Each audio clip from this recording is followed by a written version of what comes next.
قال المصنف رحمه الله تعالى ونفعنا الله به وبعلومه في الدارين. بسم الله الرحمن الرحيم.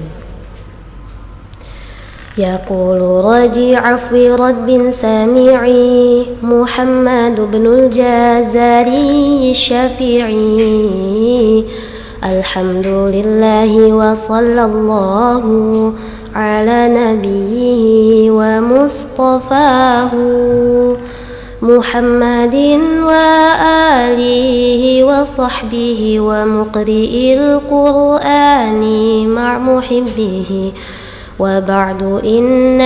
هذه مقدمة فيما على قارئه أن يعلمه، إذ واجب عليهم محتم قبل الشروع أولا أن يعلموا مخارج الحروف والصفات ليلفظوا بأفصح اللغات، محرر التجويد والمواقف وما الذي رسم في المصاحف من كل مقطوع وموصول بها وتاء أنثى لم تكن تكتب بها. مخارج الحروف 17 على الذي يختاره من اختبار،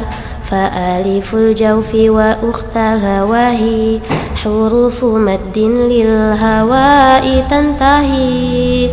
ثم لأقصى الحلق همز هاء، ثم لوسطه فاعل حاء، أدناه غين خاء هوى القاف، أقصى اللسان فوق ثم الكاف، أسفل والوسط فاجيم الشين يا، والضاد من حفاته إذ وليا، لو درس من أيسر أو يمناها، واللام أدناها لمنتهاها، والنون من طرفيه تحت جعل، والراء دانيه لظهر أدخل،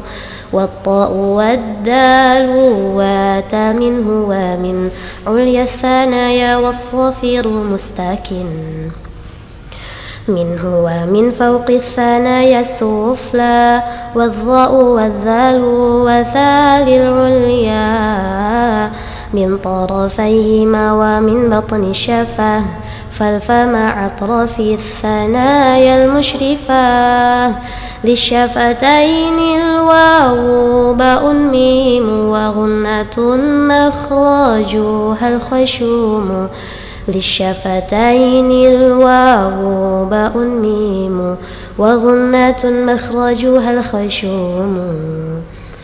صفتها جهر ورخو مستفل منفتح مصماتة، والضد قول مهموسها فحثاه شخص سكت، شديدها لفظ أجد قاط بكات، وبين رخو والشادد للعمر، وسبع علو خص ضغط قض حصر، وصاد ضاد طاء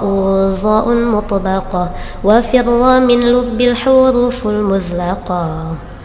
صفيرها صاد وزاي سين، قلقلة قطب جد واللين، واو وياء سكن وانفتحا قبلهما والانحراف الصحيحا، في اللام والراء بتكرير جعل، وللتفشي الشين ضادا استطل، في اللام والراء بتكرير جعل.